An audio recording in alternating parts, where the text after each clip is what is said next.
Well, here I am again with yet another F-150. In fact, with all my years of doing these amateur car reviews, I've driven over a dozen Ford F-150s in pretty much all the different cab configurations and drivetrain configurations, from the 3.5 EcoBoost all the way down to the V6, even the old 5.4 liter Triton V8. So it kind of begs the question, why am I here again with yet another Ford F-150? Well, you know, I recently drove the new aluminum 2015 Super Crew 3.5 EcoBoost in February. That one was right here. You can look on the screen. And yeah, so it kind of begs the question, I'm here not too many months later with yet another one. Well, I think there's some important differences here that we need to highlight that represent something important for the truck buyer. Let's look at them. Firstly, this is the 2.7 liter EcoBoost, and as you know, that engine, this small little V6, has generated quite a bit of fodder on the internet, so I thought it'd be worth evaluating that just by itself. It's also a 4x2, not a 4x4. Secondly, as you can see, it is a SuperCab, not a Super Crew, which I think is important, with a 6.5 foot bed.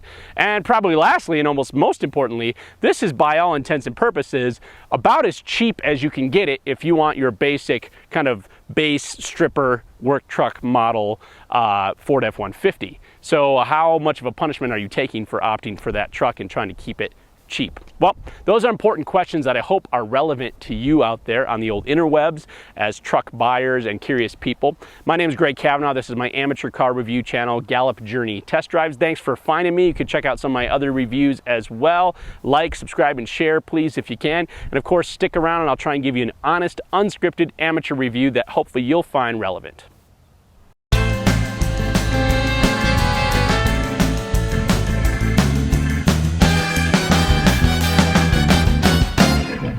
Manufacturers create a wide variety of wheelbases, cab styles, and bed lengths to meet the needs of many different users and their demands. I get that.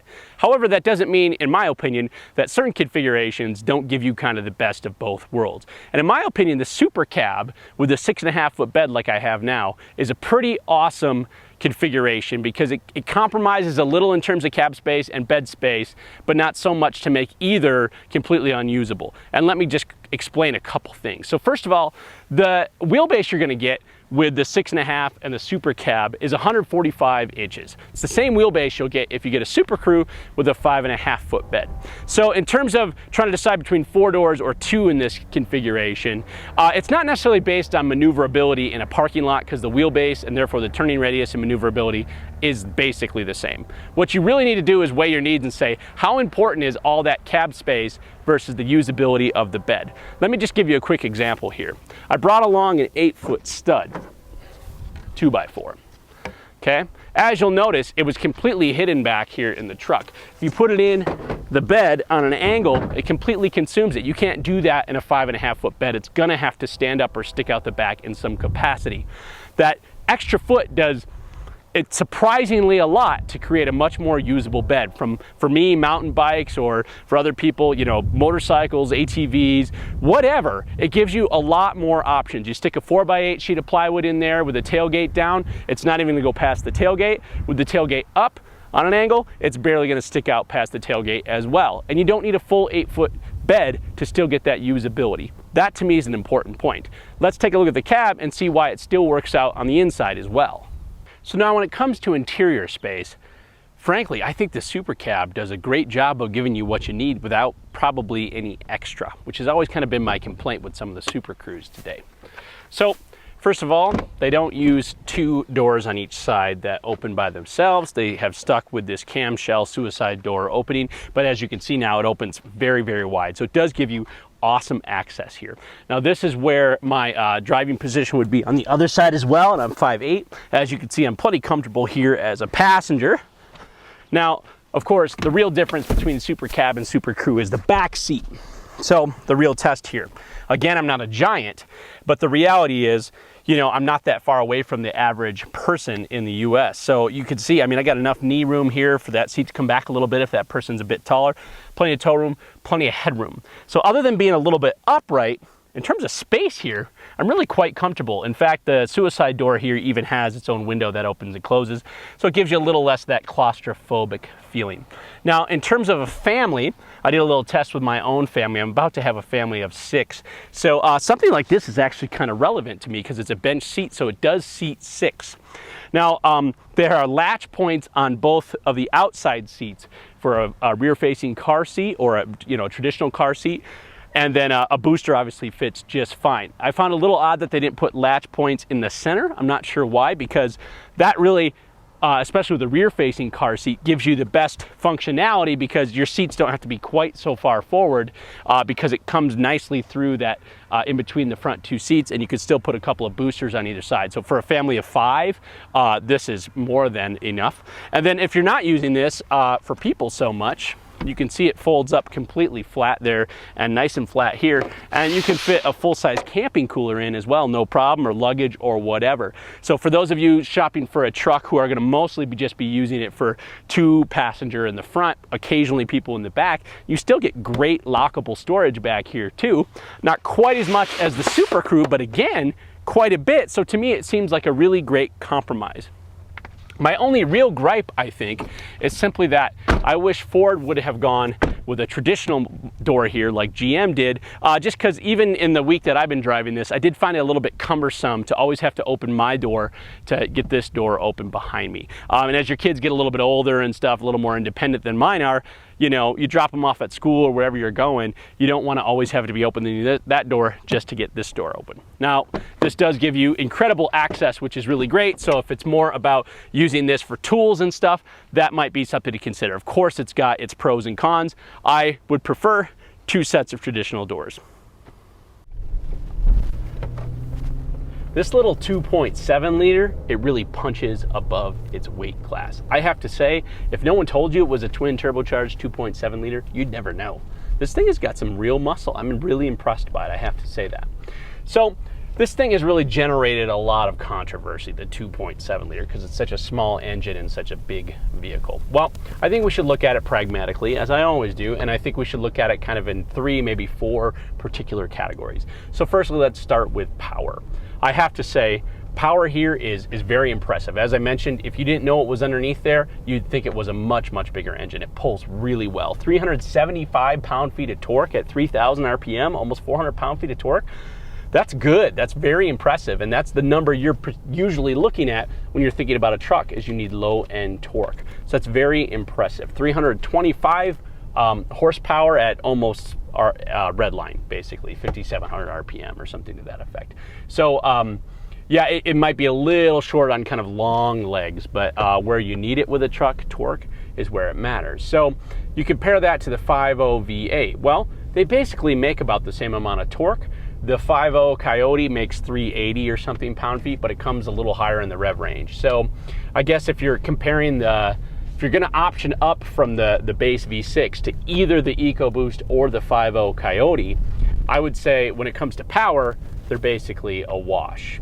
Now, let's talk about probably the next important category, at least to me, is fuel economy, because it costs you, and if you're environmentally friendly, it matters. So the reality is the EcoBoost just squashes the 5.0 V8. In fact, the Coyote makes the worst fuel economy out of all the engines offered.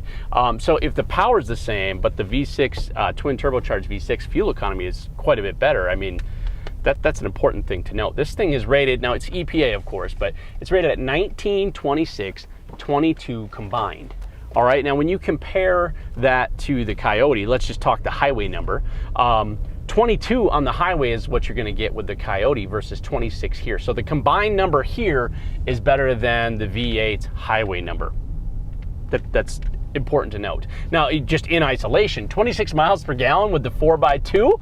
If you live in a southern state, you don't need 4-wheel drive. You save money. You get more miles to the gallon. I mean, you could justify going cross country in this thing, loading it up with your stuff and the kids, and maybe towing a small camper or something, because it's not going to cost you more than it would in a minivan or maybe even a crossover. Talking about towing, this thing is supposed to tow almost up to 8,000 pounds. And, you know, given the power, as I mentioned before, I have no reason to think it wouldn't do so. So when it comes to fuel economy, yeah, it's handedly trumped. If you do opt for the four-wheel drive, you're going to drop down to 23 miles to the gallon on the highway. Still pretty good. But that 26 number, that really impressed me. Other than Dodge's diesel, that's the second highest there is. All right, so if it's not about power and it's not about economy, what's left? Well, the biggie, price. If you're looking at going at the base and jumping up an engine, the 5.0 is going to cost you $1,600. The V6 twin turbocharged EcoBoost is going to cost you $800, half as much. Now granted, on a $35,000 truck, $800 versus $1,600 isn't a huge amount, especially when you're looking at your monthly payments, but it's still twice as much when you think about it. $800 is still a good amount of money, at least it is for me. So if you kind of add it all up, it makes basically the same power, it gets considerably better fuel economy, and it's cheaper. It's a pretty compelling case for the 2.7 liter. I mean, it's basically a win-win-win. I know what some of you guys are saying out there, but a twin turbocharged V6, is it gonna last? Well, I can't necessarily speak to its durability. I'm not Consumer Reports. There have been some things that have been reported about the 3.5 EcoBoost. The 2.7 is a different motor. It's not just a smaller version of the 3.5.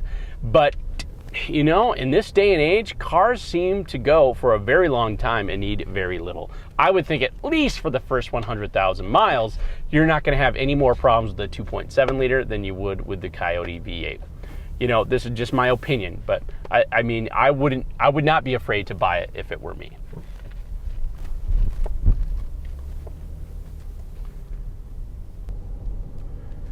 So let's talk pricing here. Well, we all know that trucks have gotten terribly, terribly expensive. And although I've referred to this as a base model, I mean, it basically is a stripped down model, it still doesn't mean it's cheap or necessarily even affordable. $35,000 as tested, that's up there. You know, by truck standards though, that's very low on the truck range. You know, and I'm gonna say it's got $5,000 worth of options on it basically, and in my opinion, they're the options that are probably what I'd buy as well. As I mentioned, the 2.7 liter EcoBoost is going to cost you another $800. It's got the towing package, another $800. It's got $2,000 in the XL package, which is kind of your typical features, your air conditioning, power windows, power locks, cruise, sync, a bunch of those kind of standard amenities that you'd want to have anyways. It's got upgraded wheels, which you know, is an aesthetic thing, although I think upgrading from those standard steel wheels does make the truck look a lot more handsome. And then it does have like the XL chrome package, which makes it look a little nicer, although it still has that big plastic grille on the front. So it doesn't come off as a premium truck necessarily in terms of appearance and use and stuff compared to its actual price. But for what a lot of people need, that's basically it. It doesn't have to be a top of the line luxury King Ranch. So $35,000 as tested. You could save a little bit by opting out of some of those, but I don't think you normally would. But the other thing is, this is two-wheel drive. For a lot of people, they still need a four-wheel drive truck. I would need a four-wheel drive truck.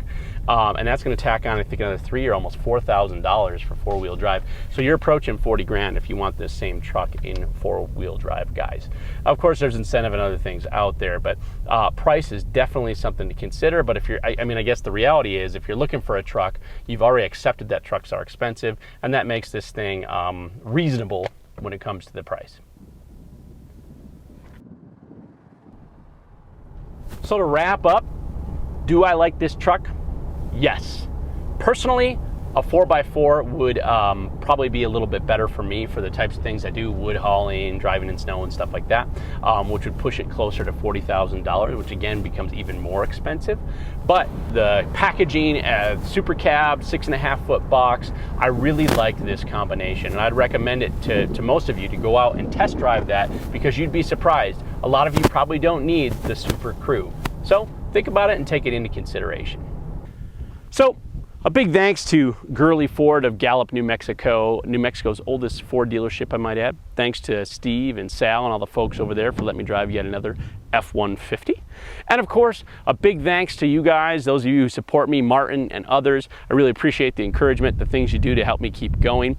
Thanks for everybody for watching, liking, subscribing, sharing, and hopefully, of course, commenting. I'm curious to know if you agree with my thoughts or what you think about what I've said here today. See you next time.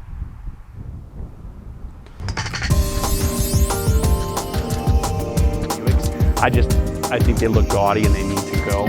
Out front, I love the front air dam, but for some reason, at least this one I'm driving is mysteriously missing any kind of driving light. And I think some LED strips on the edges of the front air dam